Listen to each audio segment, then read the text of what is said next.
Okay, girls, you must know that when you become models, okay, to launch products is not your only aim, but to be a role model is the ultimate aim, so that you are in the seat and the power of influence to influence people to do the things which add value to human society. That's the first objective. Your mission should be literally to follow your purpose as a lady, as a woman, as a leader, as an influencer, so that you can bring about awakening on various causes and issues of mankind, environment, this earth, and most importantly, all the problems of this world. Now, most of the problems of this world, they emanate from two things in a human being. One is a personality, and second is a character. So there are personality traits and there are character traits. Personality is generally what comes with you probably in your genetic makeup, and character is what you cultivate in your life with your sanskaras, bhavas, gunas. So in yoga philosophy, there is something called kleshas. So there are 5 kleshas, and kleshas determine your character. So I mean, we all know about 7 sins. Okay, so pride, anger, lust, envy, gluttony, avarice, sloth. So in Hindi or in Sanskrit they are called kama, krodha, lobha, moha, mad, maya, matsara. These 7 sins give rise to your character, and character also gives rise to the kleshas within you. So let us start with the first klesha. So Deepal, my master yoga trainer, she is going to take a class on 5 kleshas, how to deal with them, the coping mechanism, and most important is how to neutralize them.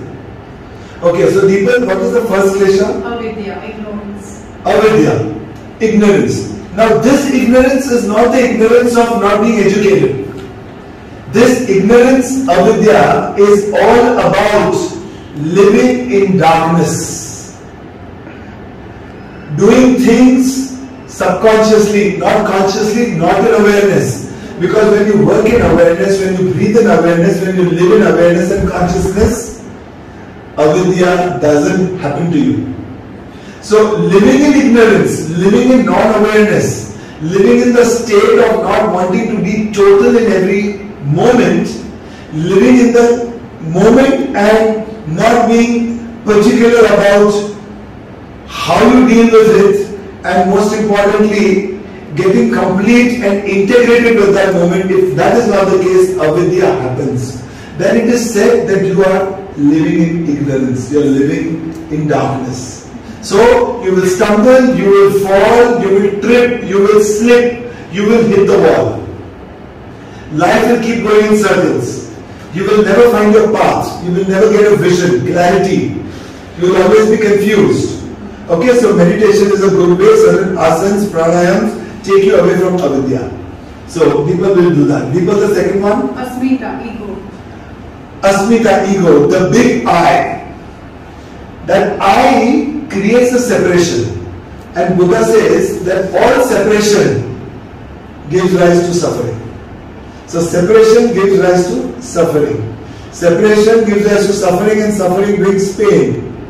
So ego disconnects you from you and disconnects you from the environment and from this world. Because it's all about I, me, selfishness. And that is the time you don't want to share neither your joy nor the pain of others. You are not into giving, you are not into forgiving, there is no empathy, there is no sympathy, there is no compassion. Because I wants to be validated, I wants to be justified, I wants to be superior to everybody. So while you win your I, you lose the world. Okay? Ram, attachment. Ram, attachment. So attachment is what you like, we like our families, we like our parents, we like our spouses, we like food, we like clothes. And in the liking of the world, the life keeps going in circles. Because there is no stop to liking. Liking and attachment. Attachment gives rise to aspirations and desires. Desires bring disappointments. Disappointments give rise to depression. Depression gives rise to dis-ease, a state of dis-ease. And the state of dis-ease gives rise to decay, and decay is the reason for death. But otherwise life could be eternal. Not literally, but absolute, So when you detach yourself, that is called vairagya. So when you get into trupti, contentment, vairagya automatically comes to you. In contentment, in trupti, the experience of life is absolutely fulfilled and fulfilling, and it is, a seamless thing. Can you imagine how well you would be in bliss? I will give you one example. Participating in the Queen of the World is fine, but wanting and being desperate to win is being attached. So participating in it, going through the process of learning, the process of growth, the process of evolution, without bothering, independent of the outcome. So either the future should not make you anxious, or your experience of past failures should not haunt you. So if the attachment is strong, you are bound to make that mistake, or of being anxious about the future, or fearful about your past conditioning of the mind. So detachment always helps. So once again here, pranayam, awareness of breath, certain postures, certain foods, sattvic food, etc., meditation, releases you from there. Great. There has to be a dislike. Now the dislike, when it grows, it becomes hate. Hate is diseaseful. So Nelson Mandela once said that hatred is like drinking poison and expecting somebody else to die. So hatred creates toxicity in your own body. Anger, hatred, envy, jealousy, they all create a state in your body where your body constricts into fight-flight mode. Because the digestive system is not flowing very easily. You are stressed, you are divided, you are in duality, you are in Dvait, you are not Advait, you are not in oneness, you are not in integration.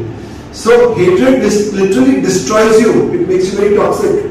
So all the fight and flight hormones, psychiatrist student, please name the fight and flight hormones which are secreted in hatred. Adrenaline, norepinephrine, basically these are the two. Cortisol. Yeah.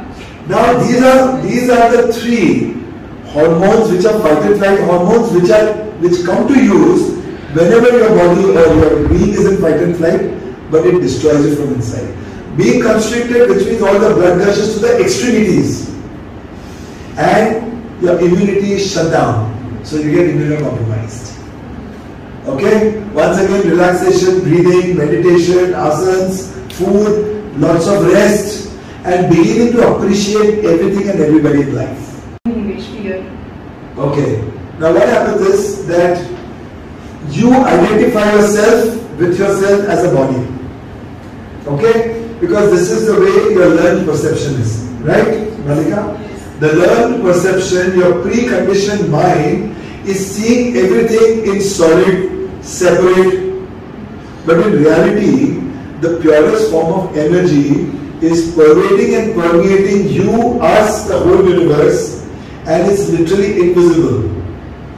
And that you got a form. Okay? And that form is separate from the other. Is an illusion. So in Sanatana Dharma it is said that form comes from the invisible formless. So formless is real, the source is real, not the outcome. Okay? So because we identify ourselves with the body, we take so much care of it with the fear of death. We must take care of it. We must be aware of all what we do, but certainly not with the fear of losing it. Do you understand? Because if at all you take your point of reference inwards, then life perpetuates. So energy is indestructible. Energy only takes forms, reforms, transforms. Okay? So energy never dies. It is said that weapons cannot cleave it, air cannot dry it, earth cannot bury it, fire cannot burn it, and water cannot wet it. So when your point of reference becomes internal, which is eternal, That is the time your fear of losing things relaxes. Then you can go the whole round circle. Your ego relaxes. Your attachment relaxes. Your anger relaxes. Your fear relaxes. And when everything relaxes and when you see everything as same, avidya turns into vidya. And with all that, you can get energized, maximize, optimize, naturalize, internalize, eternalize, revolutionize, evolutionize, mesmerize, hypnotize, revitalize and get Mickey Mouse.